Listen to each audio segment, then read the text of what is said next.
where in a tax year a motor vehicle is provided by an employer to an employee wholly or partly for the private use of the employee.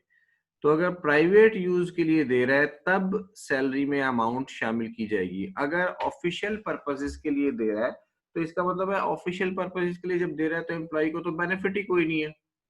तो जब employ को benefit कोई नहीं है तो इसका मतलब है एम्प्लॉय की सैलरी में भी कोई अमाउंट शामिल नहीं की जाएगी। अच्छा, अब जब एम्प्लॉयर अपने, इसलिए मैंने आप ये देखें 3 कॉलम्स बनाए हैं। पहले वाला कॉलम जो है वो provided for official use only है। तो जब सिर्फ और सिर्फ ऑफिशियल यूज के लिए गाड़ी एम्प्लॉयर अपने एम्प्लॉय को दे रहा है तो उस सूरत में कोई भी अमाउंट एम्प्लॉय की सैलरी का हिस्सा हम नहीं बना रहे।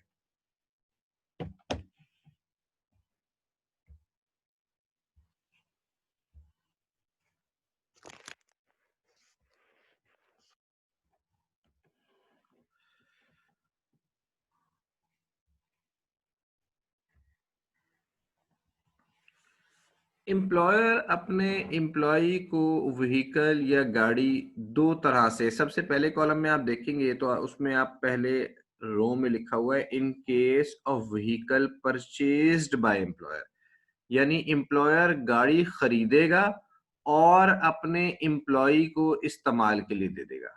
एक ये मेथड है। दूसरा मेथड है in case of leased vehicle by employer, यानी एम्प्लॉयर गाड़ी किसी बैंक से, किसी लीजिंग कंपनी से फाइनेंस लीज पे लेता है और अपने एम्प्लॉय को फराहम कर देता है। दो मेथड हो गए। एक ये कि एम्प्लॉयर गाड़ी परचेज करे और अपने एम्प्लॉय को इस्तेमाल के लिए दे दे, और दूसरा है कि एम्प्लॉयर गाड़ी लीज पर ले ले और अपने एम्प्लॉय को इस्तेमाल के लिए दे दे। ठीक है। फिर आप इसके कॉलम्स देखें तो पहले कॉलम में तो ऑफिशियल यूज है, लेकिन दूसरे कॉलम में पर्सनल या जिसे आप प्राइवेट यूज कर सकते हैं। तो अगर एम्प्लॉयर अपने एम्प्लॉय को गाड़ी सिर्फ और सिर्फ प्राइवेट यूज के लिए देता है और एम्प्लॉयर ने वो गाड़ी परचेज की है, ठीक है। अब हम इसकी तो फिर आप ये देखें कि यहां पर वो क्या कहता है, 10% ऑफ कॉस्ट ऑफ व्हीकल, ये मैंने अंडरलाइन किया है, 10% ऑफ कॉस्ट ऑफ व्हीकल, यानी जितने की एम्प्लॉयर ने गाड़ी खरीदे थी उसका 10% एम्प्लॉय की सैलरी में शामिल हो जाएगा। और इसकी एग्जांपल आप इस तरह से ले सकते हैं कि अगर फर्ज किया एक एम्प्लॉय की सैलरी है 1 लाख रुपए पर मंथ, तो साल की सैलरी कितनी होगी, 12 लाख रुपए। अगर एक एम्प्लॉय की मंथली सैलरी 1 लाख रुपए है तो साल की सैलरी हो जाएगी 12 लाख रुपए। एम्प्लॉयर उसे एक गाड़ी फराहम करता है और उस गाड़ी की, वो गाड़ी उसने परचेज की है 20 लाख रुपए की। तो 20 लाख रुपए की गाड़ी अगर फराहम करता है तो उसका 10% 2 लाख रुपए बनता है। तो इसका मतलब है एम्प्लॉय की सैलरी कितनी हो जाएगी, 14 लाख रुपए। एम्प्लॉय की सैलरी 14 लाख रुपए हो जाएगी।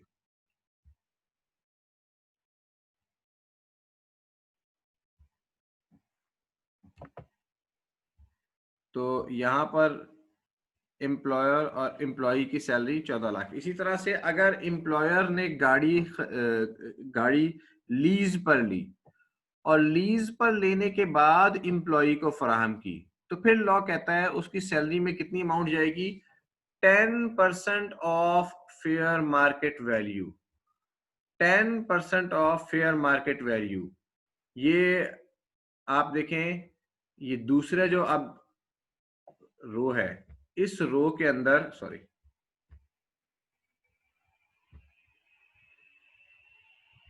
इस रो के अंदर ये क्या लिखा हुआ है, 10% of fair market value at the commencement of lease.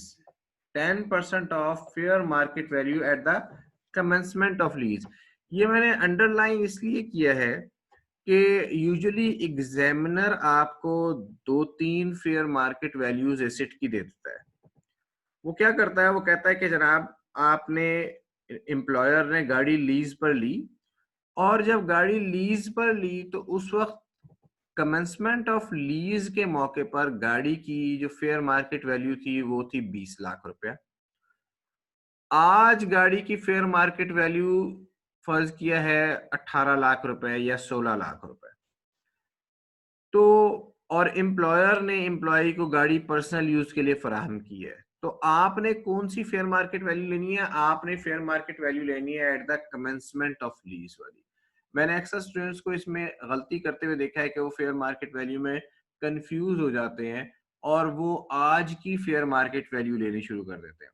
याद रखें, दोनों केसेस में जब ये व्हीकल परचेज किया जाता है तो 10% ऑफ कॉस्ट ऑफ व्हीकल लेना है, और अगर लीज्ड व्हीकल है तो 10% of fair market value at the commencement of lease लेना है।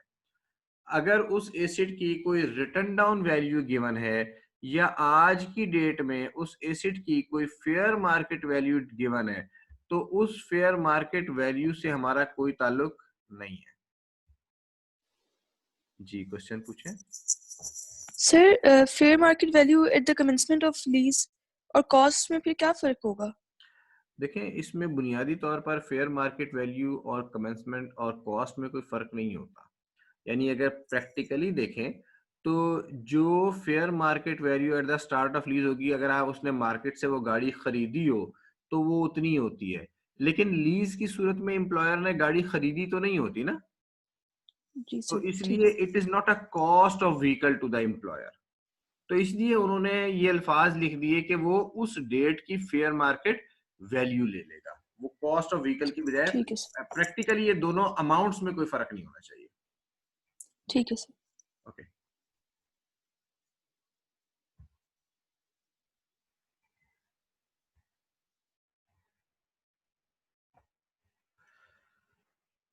अच्छा जी। फिर उसके बाद लास्ट कॉलम में आप देखेंगे तो लिखा हुआ है asset provided for personal and partly for official use.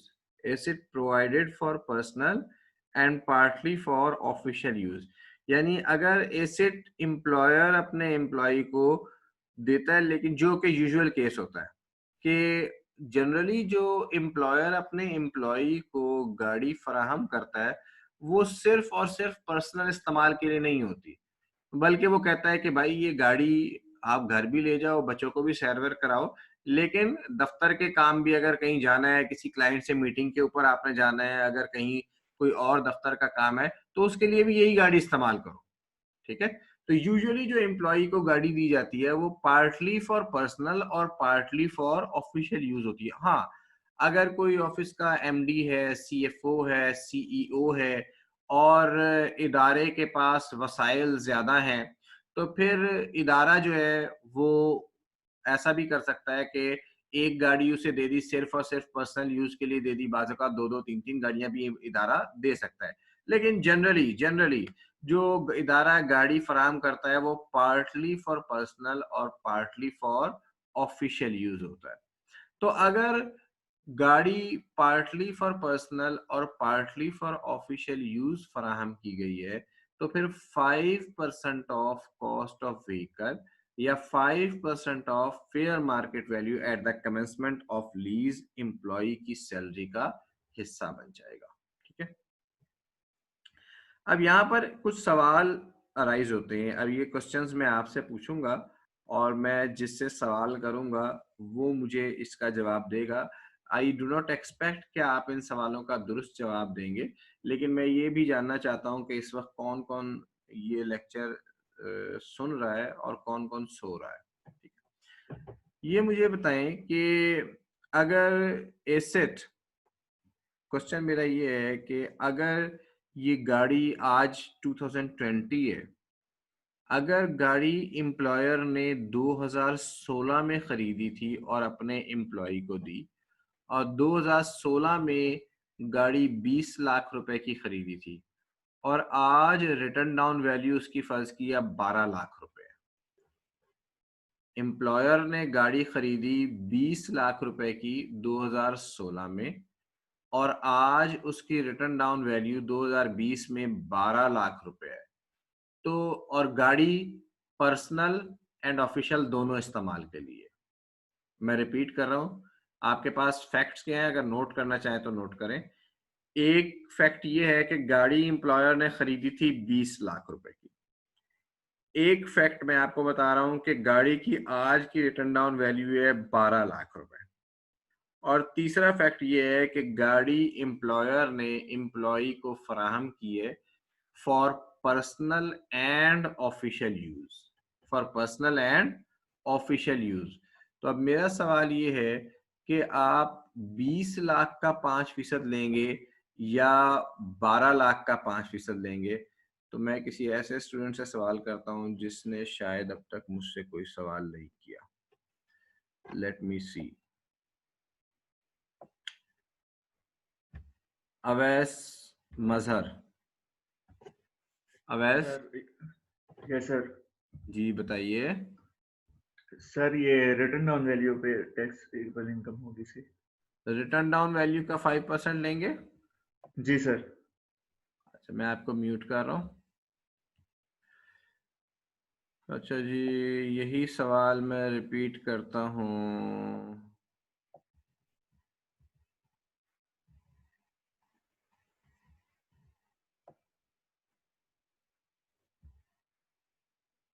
रूहा Farzeen. Yes sir. जी बताएं, 20 लाख का 15% लेंगे या 12 लाख का 15% लेंगे? सर 20 लाख का। 20 लाख का 15% लेंगे। जी। मैं आपको म्यूट कर रहा हूँ। Thank you. यही सवाल मैं रिपीट करता हूँ। फजल रहमान साहब। फजल रहमान साहब। सर 12 लाख पे लेंगे रिटर्न डाउन वैल्यू पे। 12 लाख पे लेंगे, ठीक है। अच्छा जी, यही सवाल मैं रिपीट कर रहा हूँ फाइनली। एक बच्चे से किया है, एक बच्ची से पूछते हैं। सादिया हुसैन बेटा। जी बेटा आप बताइए। सर 12 लाख पे ले। 12 लाख पे लेंगे।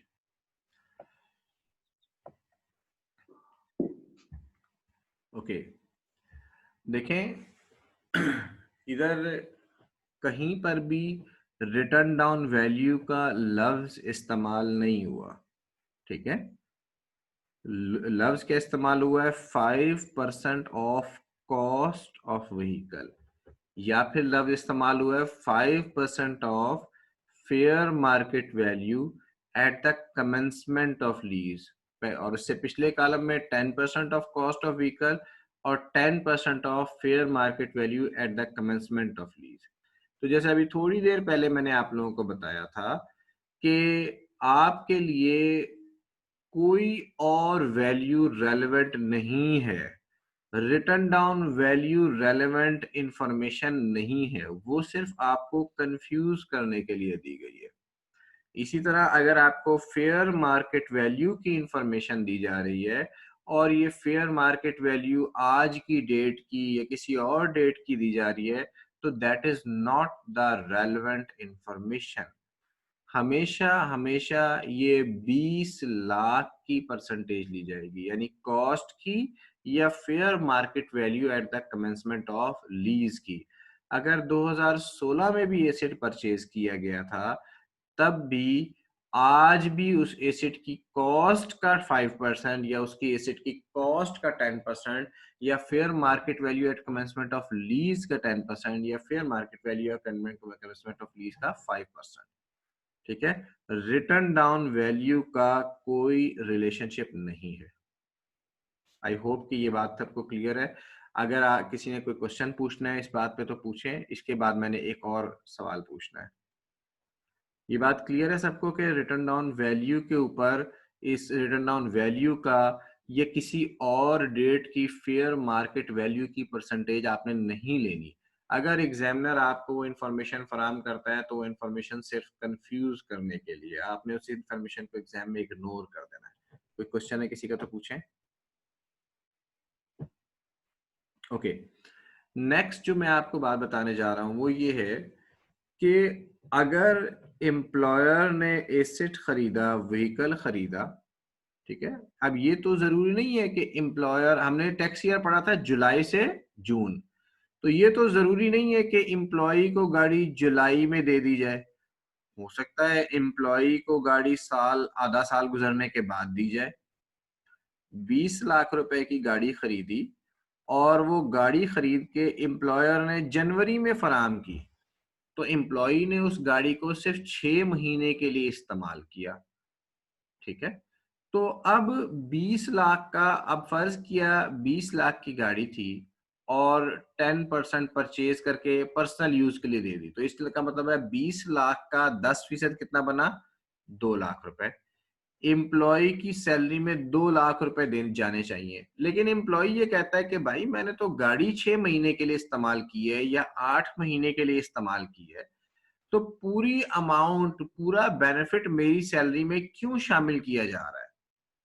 मेरी सैलरी में 2 लाख रुपए शामिल नहीं होने चाहिए, या मेरी टैक्सेबल सैलरी में 2 lakh multiply by 6 divided by 12 होना चाहिए अगर 6 महीने इस्तेमाल किया, या 2 lakh multiply by 8 divided by 12 होना चाहिए अगर मैंने 8 महीने इस्तेमाल किया, या 2 lakh multiply by 4 divided by 12 होना चाहिए अगर मैंने 4 महीने इस्तेमाल किया। प्रोपोर्शनेटली उसकी वैल्यू मेरी सैलरी में शामिल की जानी चाहिए। इस सवाल का जवाब दें कि क्या अगर एम्प्लॉय को वो गाड़ी साल के शुरू में नहीं दी गई बल्कि साल के दरमियान में दी गई, तो क्या एम्प्लॉय की सैलरी में फिर भी पूरी अमाउंट शामिल होगी या प्रोपोर्शनेट अमाउंट शामिल होगी? और फिगर वर्क के लिए आप ये देख लें कि अगर यही जो मैंने आपको बताया, क्या पूरे दो, से for the sake of argument आपके सामने एग्जांपल है कि एम्प्लॉय को गाड़ी दी गई 3 महीने के लिए, यानी उसने ज्वाइन किया ऑर्गेनाइजेशन को अप्रैल में, तो अप्रैल, मई और जून उसने गाड़ी 3 महीने इस्तेमाल की, तो क्या 2 लाख रुपए होंगे या प्रोपोर्शनेट होंगे? और प्रोपोर्शनेट करेंगे तो कितनी अमाउंट बनेगी? ये सवाल मैं पूछ रहा हूं कि अगर एम्प्लॉयर में फैक्ट्स नोट कर लें, और अभी मैं बारी बारी अनम्यूट करूंगा, फैक्ट्स नोट कर लें। एम्प्लॉयर ने एम्प्लॉय को गाड़ी दी है पर्सनल यूज के लिए, पहला फैक्ट है एम्प्लॉयर ने एम्प्लॉय को गाड़ी दी है पर्सनल यूज के लिए। गाड़ी की कॉस्ट है 20 लाख रुपया, गाड़ी की कॉस्ट है 20 लाख रुपया, ठीक है। लेकिन ये गाड़ी दी गई है अप्रैल 2020 में और ईयर एंड है जून 2020, तो एम्प्लॉय की सैलरी में कितनी अमाउंट शामिल होगी? मैं रिपीट कर रहा हूं फैक्ट्स। गाड़ी एम्प्लॉयर ने परचेज की, एम्प्लॉय को प्रोवाइड की पर्सनल यूज के लिए, गाड़ी की कॉस्ट है 20 लाख रुपया और एम्प्लॉय को ये गाड़ी मिली है अप्रैल 1 2020 में, और आप एज्यूम करें कि जून 30 2020 आ चुका है और आपके पेपर्स होने वाले हैं और कोरोना वायरस एंड हो चुका है। अब मैं सवाल पूछ रहा हूँ और पहले इस सवाल का जवाब मुझे दें एमन एजाज।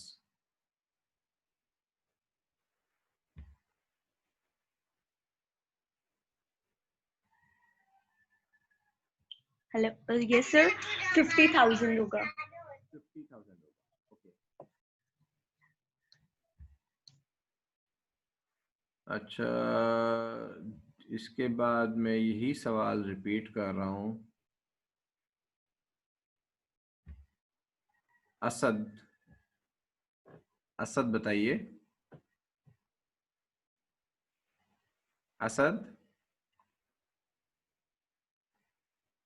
असद मुझे आपकी आवाज नहीं आ रही है।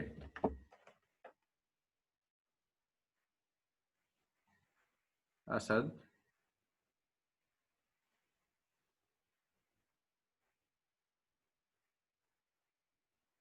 असद अगर आप सुन रहे हैं तो ग्रुप में मैसेज कर दें, मुझे आपकी आवाज नहीं आ रही है। हेलो जी असद बताइए। सर, मैंने कैलकुलेट नहीं किया अभी, सर कर रहा हूँ। इसमें कौन सी लंबी कैलकुलेशन इन्वॉल्व है यार? सर वो correct cost to be added, वो सर 10% के। जी, 20 लाख रुपए का गाड़ी है और सर 2 एम्प्लॉय को दिया गया लाख पर्सनल यूज के लिए। सीधी सी कैलकुलेशन है, 2 लाख रुपए होंगे या 50,000 रुपए होंगे? सर 2 लाख रुपए ऐड करें। 2 लाख रुपए।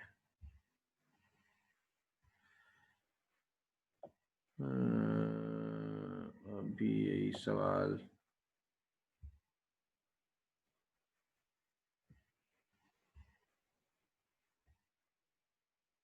आमना। Sir, 50,000. 50,000।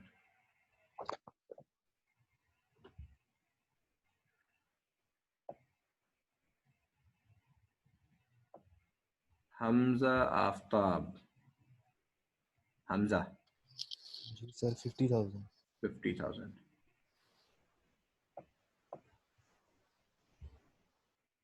ओके 50,000 होगा, लेकिन ये बात लॉ में कहीं लिखी नहीं हुई। ठीक है, ये बात कि इसे प्रोपोर्शनेट किया जाएगा या इसको 3 महीने के ऊपर 6 महीने के ऊपर लिया जाएगा, ये बात लॉ में कहीं लिखी नहीं हुई। लेकिन जो इसकी लॉजिकल इंटरप्रिटेशन है वो यही है कि इसे प्रोपोर्शनेट किया जाना चाहिए। उसकी वजह ये है कि लॉ किस चीज को टैक्स कर रहा है? लॉ टैक्स लगा रहा है एसिड के इस्तेमाल के ऊपर, और अगर एसिड का इस्तेमाल ही सिर्फ 3 महीने 2 महीने 10 दिन 12 दिन 50 दिन 100 दिन हुआ है, तो फिर इसका मतलब ये हुआ कि उसके ऊपर टैक्स पूरे साल का भी नहीं लगना चाहिए। ठीक है, तो इसलिए जो इसका जनरली जो ट्रीटमेंट किया जाता है या जो इसकी इंटरप्रिटेशन ली जाती है वो यही ली जाती है कि इसको प्रोपोर्शनेटली एम्प्लॉय की सैलरी में शामिल किया जाए, तो 50,000 रुपए एम्प्लॉय की सैलरी का हिस्सा बनेंगे। तो ये वैल्यूएशन ऑफ व्हीकल्स, इसके ऊपर किसी का कोई क्वेश्चन है तो हैंड रेज करें, फिर मैं अगली स्लाइड पे जाता हूँ।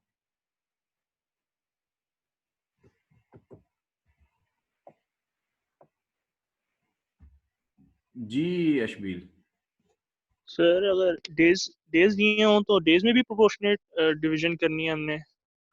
हाँ, अगर फर्ज किया वो आपको देता है कि ये 100 दिन के लिए, तो 100 डिवाइडेड बाय 365 कर दें। ठीक है, जनरली वो मंथ्स के ऊपर होता है, लेकिन अगर फर्ज किया वो कहता है 15 अप्रैल से ज्वाइन किया है, तो आप दोनों तरीके से कर सकते हैं। डेज कैलकुलेट करके डिवाइडेड बाय 365 कर दें या 2.5 डिवाइडेड बाय 12 कर दें, तो जवाब तकरीबन एक जितना ही आएगा। ठीक है,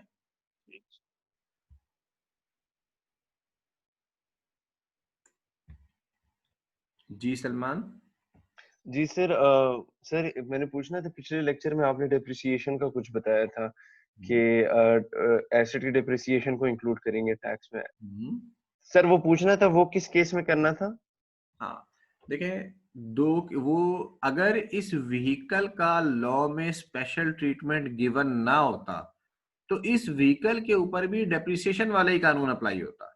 तो मैंने क्लास में ये डिस्कस किया था कि जिन एसेट्स का हम स्पेशल ट्रीटमेंट डिस्कस करेंगे उनके ऊपर डेप्रिसिएशन वाला कानून अप्लाई नहीं होगा, बाकी सब पे होगा। मसलन लॉ में अगर एम्प्लॉयर अपने एम्प्लॉय को घर में रेफ्रिजरेटर दे देता है कि ये रेफ्रिजरेटर घर में इस्तेमाल करो, अब रेफ्रिजरेटर का लॉ में कोई स्पेशल ट्रीटमेंट गिवन नहीं है, तो रेफ्रिजरेटर की जो डेप्रिसिएशन है वो एम्प्लॉय की सैलरी में चली जाएगी।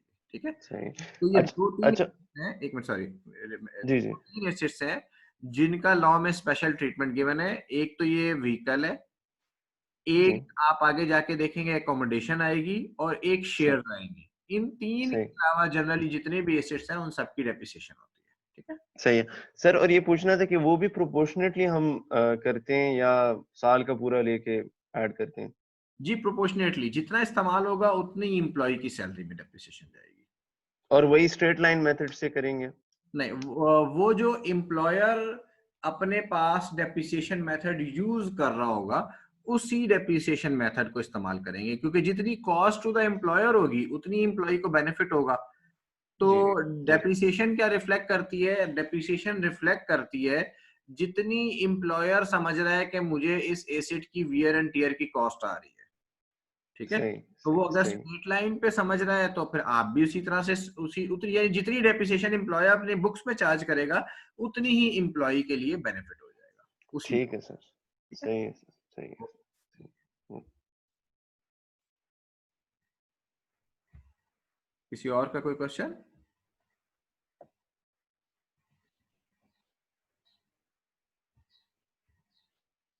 ओके, वैल्यूएशन ऑफ व्हीकल्स के बाद हमारे पास जो नेक्स्ट टॉपिक है वो है loan from employer. Loan from employer, देखें, एम्प्लॉयर से लोन मिलना कोई बेनिफिट नहीं है, वो तो लायबिलिटी है ना। अगर आपको एम्प्लॉयर 10 लाख रुपए का लोन दे दे, 50 लाख का लोन दे दे, 1 करोड़ का लोन दे दे, तो लोन का मिलना ये कोई बेनिफिट नहीं है।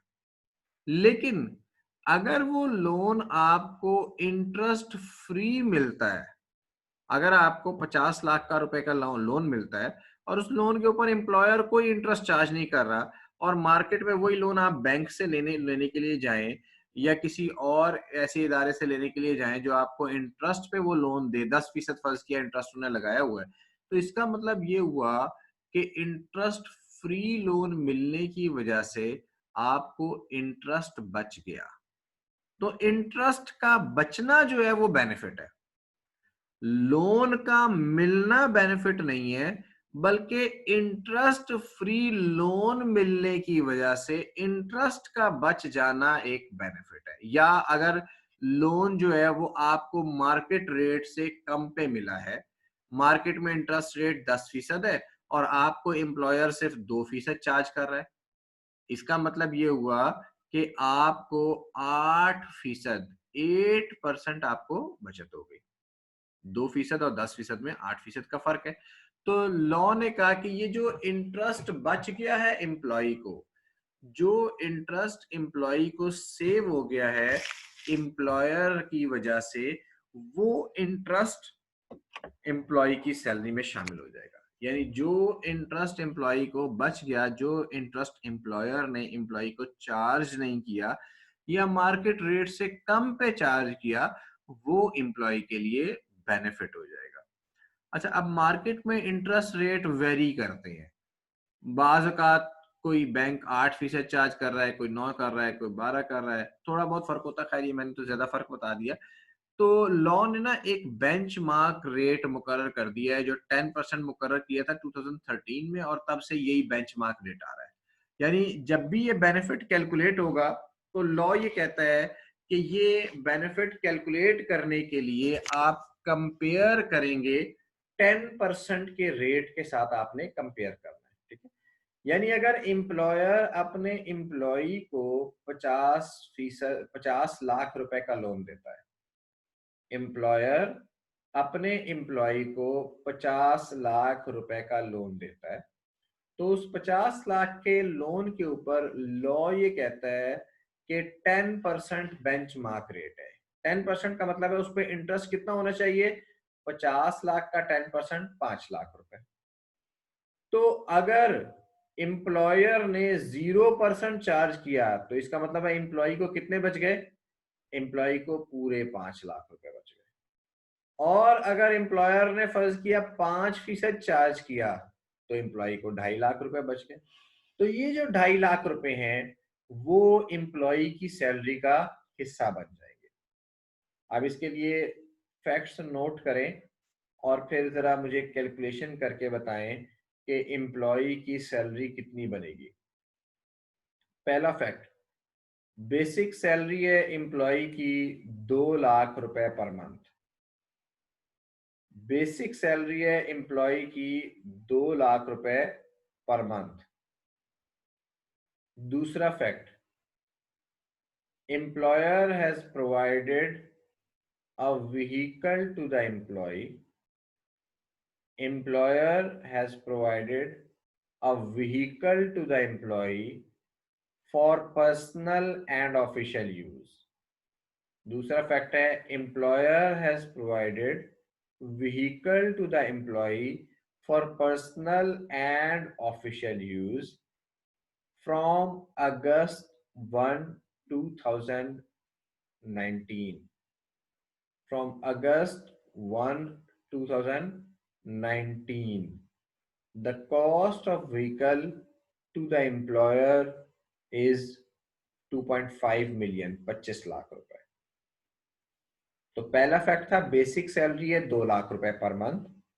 दूसरा फैक्ट है कि एम्प्लॉयर ने एम्प्लॉय को गाड़ी दी है पर्सनल एंड ऑफिशियल यूज के लिए। दूसरा फैक्ट है एम्प्लॉयर ने एम्प्लॉय को गाड़ी दी है पर्सनल एंड ऑफिशियल यूज के लिए, और गाड़ी दी है अगस्त 1, 2019 के ऊपर, और गाड़ी 25 लाख रुपए की एम्प्लॉयर ने परचेज की थी। तीसरा फैक्ट, एम्प्लॉयर ने एम्प्लॉय को लोन दिया 80 लाख रुपए, 8 मिलियन रुपीज। 8 मिलियन रुपीज का एम्प्लॉयर ने एम्प्लॉय को लोन दिया, और ये लोन दिया एम्प्लॉयर ने एम्प्लॉय को जुलाई 1 यानी साल के पहले ही दिन दे दिया, जुलाई 1, 2019 पर 8 मिलियन रुपीस का लोन दिया। और इस लोन के ऊपर एम्प्लॉयर ने एम्प्लॉय को जो इंटरेस्ट चार्ज किया वो है 2%। 8 मिलियन का लोन दिया जुलाई 1, 2019 के ऊपर, और एम्प्लॉयर ने इंटरेस्ट चार्ज किया 2%। Employer provided a loan of ₹8 million to the employee and charged interest at the rate of 2%। तो आपने कैलकुलेट करनी है taxable income, taxable salary of the employee. आपने कैलकुलेट करनी है taxable salary of the employee. पहला fact, basic salary 2 lakh रुपए per month. दूसरा फैक्ट, गाड़ी दी 25 लाख रुपए की अगस्त 1, 2019 से for personal and official use. और तीसरा फैक्ट है 80 लाख रुपए का लोन दिया जुलाई 1, 2019 से, और इस लोन के ऊपर इंटरेस्ट चार्ज किया 2% के रेट से। थोड़ी देर में मैं आप लोगों से अभी इसके जवाब चेक करूंगा, आप लोग सॉल्व करें, और जो सॉल्व कर ले वो हैंड रेज कर दे। लेकिन जरूरी नहीं है कि जो हैंड रेज करे मैं उसी से सवाल पूछूं, मैं किसी से भी पूछ सकता हूं कि उसने क्या किया है या क्या जवाब दे रहा है वो। ठीक है,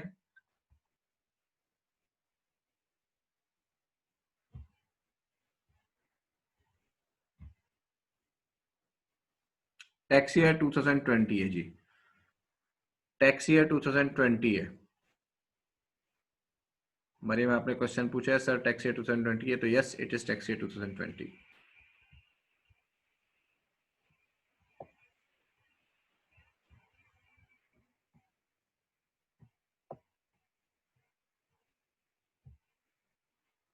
जी Adil. Sir, 33 lakhs 4,166 point something. एक मिनट,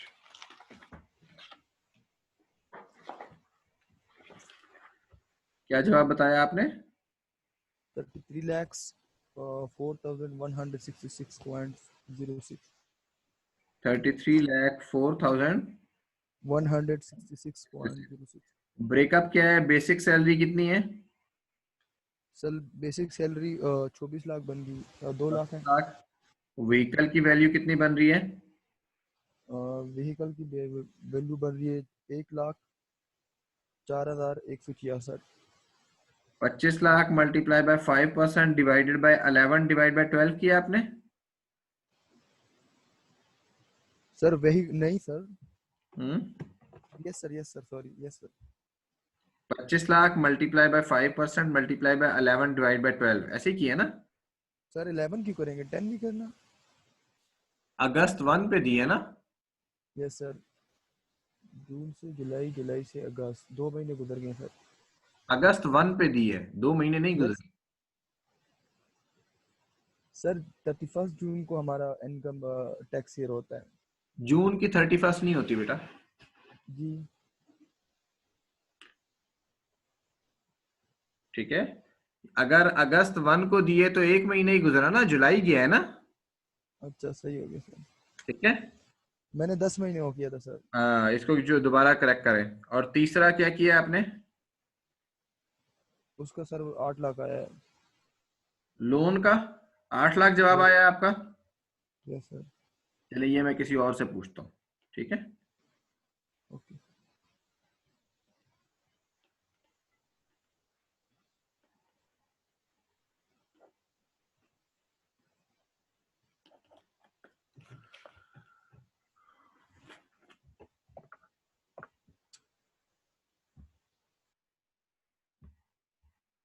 जी यशवीर बताइए। सर आंसर है 3,154,583। इसका ब्रेकअप बताएं। Sir 2.4 million basic salary. हम्म, Vehicle provided 114,583. ठीक है, और Loan provided 640,000. ठीक है, मैं अभी बताता हूँ जवाब।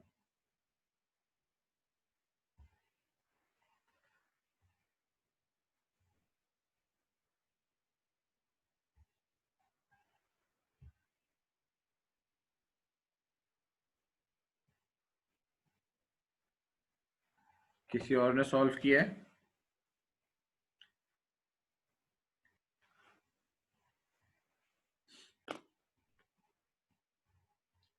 सॉल्व करें, मैं पूछता हूँ अभी।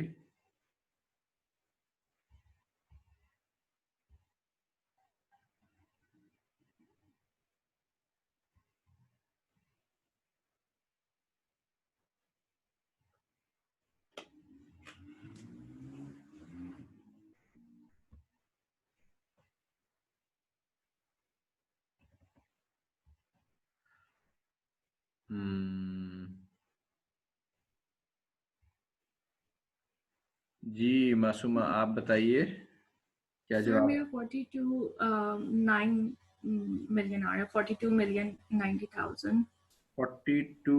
4.2 मिलियन 42 lakhs, या 4.2 million 90 90,000। 90,000। ब्रेकअप क्या है इसका? सर बेसिक सैलरी मेरी 2.4 million है और व्हीकल मेरा 1.25, मतलब 1.2 million 50,000, and the loan interest saved is 640,000। ठीक है, मैं अभी जवाब बताता हूँ। Okay sir.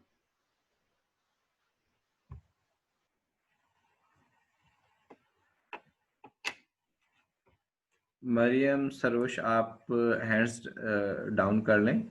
मासूमा आप भी, मैं किसी और से पूछता हूँ।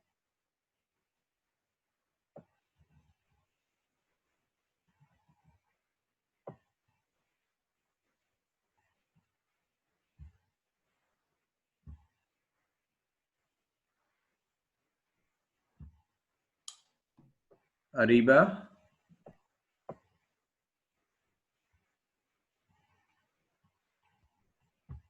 सर आ रहा है 2,635,566। ब्रेकअप बताएं। Sir basic salary 2.4 million, vehicle 229,166.6 और लोन 6,400। 6,400। जी अच्छा, ये व्हीकल की वर्किंग क्या की है आपने? सर जो उसकी कॉस्ट है उसको मंथ से मल्टीप्लाई कर, मतलब कॉस्ट है 2.5 million into 0.1 into 11/12। Vehicle personal और ऑफिशियल दोनों यूज के लिए दिया था ना? सही सर। तो 10% लेना चाहिए या 5%? 5। इसको करेक्ट करें, ठीक है। अभी दूसरे पे भी बताता हूँ मैं आपको, ठीक है।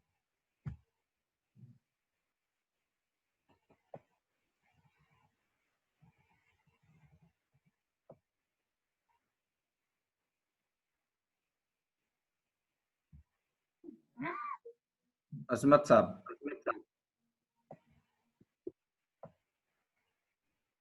अजमत हुसैन, ये हमारे कोऑर्डिनेटर अजमत हुसैन है या कोई स्टूडेंट है? अजमत साहब,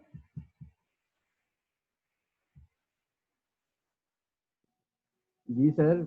अच्छा अजमत साहब ये तो हमारे कोऑर्डिनेटर हैं, सॉरी। ओके।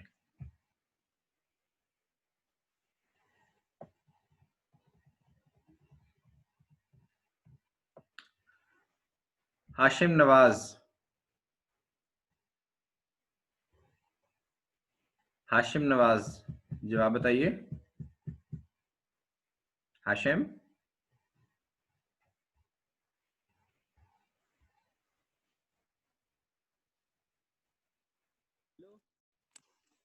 हाशिम आपकी आवाज नहीं आ रही मुझे, बहुत आहिस्ता आ रही है, बोलें।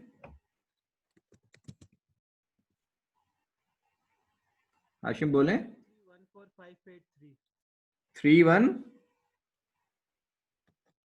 14583।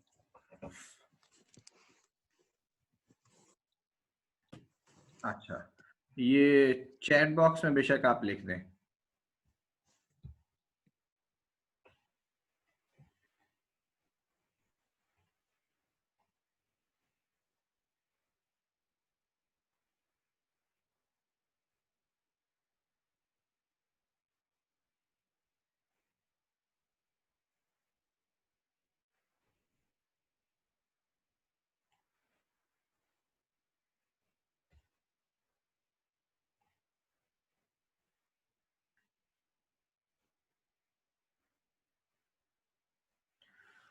जी, ये आप लोगों का जवाब आना चाहिए 3154,583। आप लोगों के पास जवाब आना चाहिए 3154,583। और इसका ब्रेकअप इस तरह से है कि बेसिक सैलरी है 2 लाख रुपए पर मंथ, तो पूरे साल की सैलरी हो जाएगी 24 लाख रुपए। बेसिक सैलरी है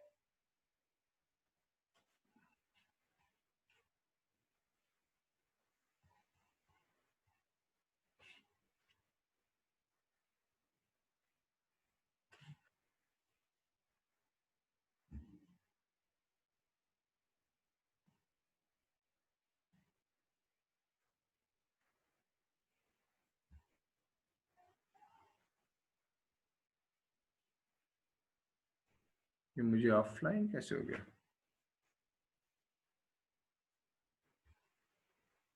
स्टूडेंट्स, आपको मेरी आवाज आ रही है? अगर मेरी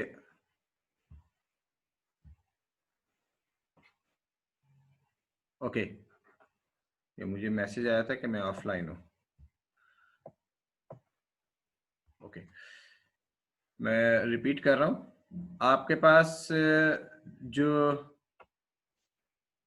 जवाब है वो है 3154,183 और उसका ब्रेकअप ये है कि बेसिक सैलरी 2 लाख रुपए पर मंथ के हिसाब से 24 लाख रुपए की बन जाएगी। व्हीकल की value 25 lakh multiply by 5% multiply by 11 divided by 12। 25 lakh multiply by 5% multiply by 11 divide by 12, तो ये फिगर बनेगा 1,14,583। तीसरा है आपके पास 8 मिलियन का लोन था, तो 8 मिलियन के लोन के ऊपर 10% के हिसाब से इंटरेस्ट होना चाहिए था 8 लाख रुपया, जबकि एम्प्लॉयर ने चार्ज किया है 2% के हिसाब से 160,000। तो डिफरेंस जो एम्प्लॉय को बेनिफिट हो गया वो 6,40,000 रुपए का, 640,000 रुपीज का। तो 24 लाख प्लस 1,14,583 रुपए प्लस 6,40,000 रुपए, 2.4 मिलियन प्लस 114,583 प्लस 640,000, तो इनका टोटल बनेगा 3154,183। तमाम लोगों के पास ये जवाब आ रहा है? अगर किसी के पास ये जवाब नहीं आ रहा तो मुझे बताइए।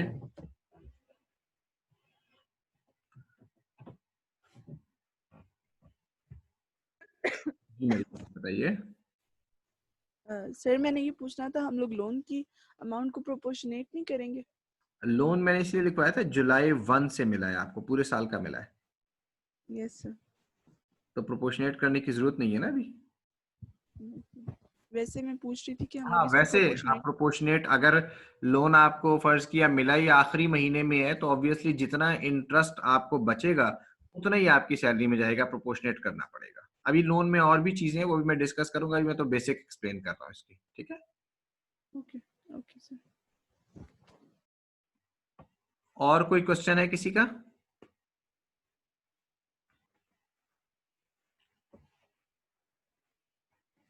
जी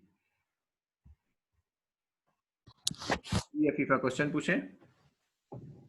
सर मैंने पूछना था कि हम टैक्सेबल इनकम कैलकुलेट करें तो इसमें ये जो थर्ड पॉइंट है इसमें हम डिफरेंस क्यों लेंगे इन दोनों का? क्योंकि बेनिफिट उतना ही हुआ है ना। देखिए टोटल इंटरेस्ट जो चार्ज करना चाहिए था एम्प्लॉयर को वो कितना था, 8 लाख रुपए, 8 मिलियन का 10%। एम्प्लॉयर ने चार्ज किया है 2% विच इज 160,000। तो मुझे बेनिफिट कितना हुआ, 640,000 का। अगर एम्प्लॉयर 0 चार्ज करता तो फिर बेनिफिट कितना होता, पूरे 8 लाख रुपए का बेनिफिट होता। तो टैक्सेबल इनकम में तो उतनी अमाउंट जानी चाहिए ना जितना मुझे बेनिफिट हुआ है। ठीक है। ठीक है, तो इसलिए मैंने सिर्फ डिफरेंस को लिया है। क्लियर है? ठीक है सर। ओके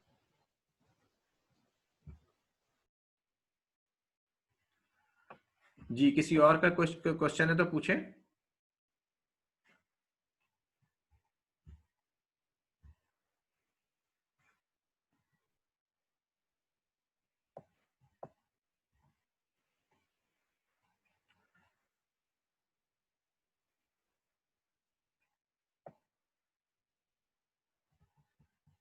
कस्बा आप हैंड रेज करें।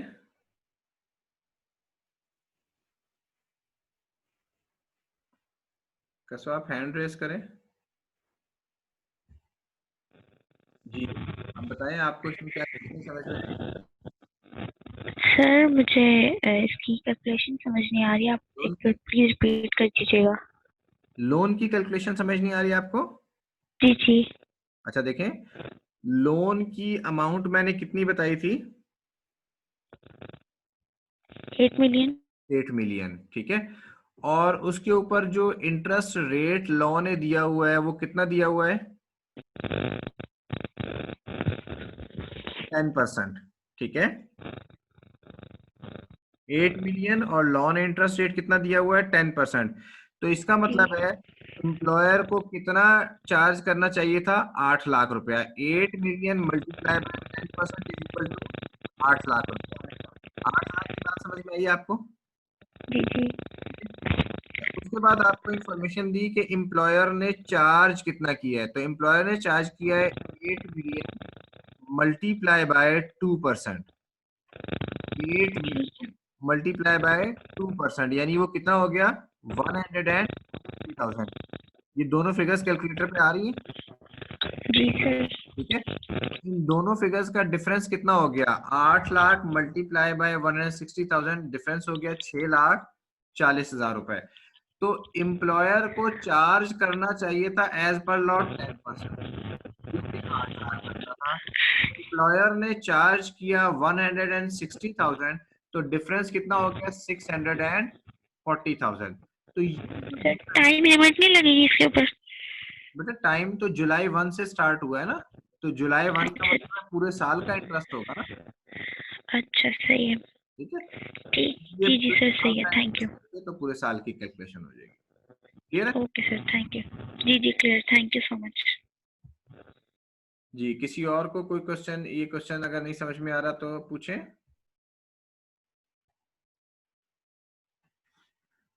ओके आज के लेक्चर में से किसी के कोई और क्वेश्चंस हैं तो पूछ लें, या पिछले लेक्चर्स में से, फिर हम इंशाल्लाह ताला लोन फ्रॉम एम्प्लॉयर पे कल मजीद डिस्कशन करेंगे।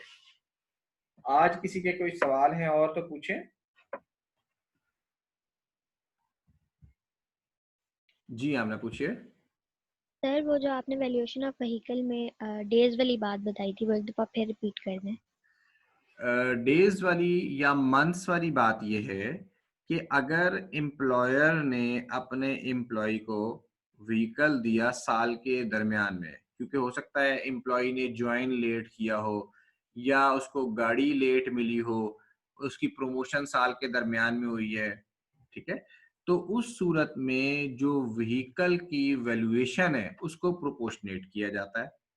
जैसे अभी हमने इस सवाल में देखा, जो अभी क्वेश्चन मैंने आपको कराया था, इस सवाल में गाड़ी कितने की थी, 25 लाख रुपए की। ठीक है, ये सवाल अभी आपने सॉल्व किया है ना। जी सर। तो इसमें गाड़ी थी 25 लाख रुपए की और गाड़ी मिली कब थी? अगस्त 1 के ऊपर, ठीक है। तो 25 लाख मल्टीप्लाई बाय 5%, 5% हमने क्यों लिया था हमने?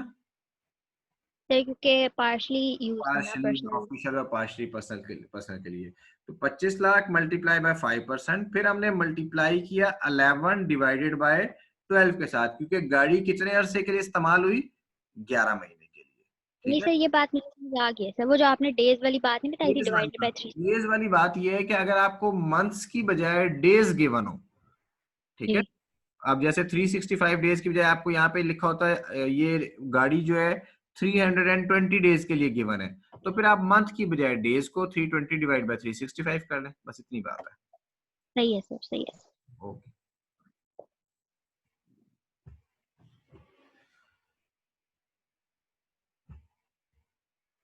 जी सुरेश क्वेश्चन पूछें। सर ईयर एंड वाला जो मंथ होता है वही टैक्सेबल ईयर होता है ना? मतलब अगर हम जनवरी टू दिसंबर ले रहे हैं या मतलब जिस फॉर एग्जांपल अप्रैल 2020 में अगर एंड हो रहा है हमारा ईयर, तो वही टैक्सेबल ईयर फिर 2020 होगा ना? 2019 तो नहीं होगा ना? टैक्स ईयर हम लेते हैं, टैक्स ईयर हम देखते हैं जब हमारा ईयर एंड होता है, उसके बाद जून 30 किस ईयर में बन रही है। अच्छा, यानी अगर सही। ईयर एंड है फर्ज किया दिसंबर 31 2019, तो उसके बाद जून कब बन रही है? जून 30 2020। तो ये टैक्स ईयर कहलाएगा, हालांकि ईयर एंड हो गया दिसंबर 31 2019 पर, लेकिन इसका नाम होगा टैक्स ईयर 2020। ठीक है सर, ठीक है। सही। जी सर, थैंक यू। जी किसी और का कोई क्वेश्चन है तो पूछें। ओके जी, कल इंशाल्लाह ताला मुलाकात होगी। Thank you very much.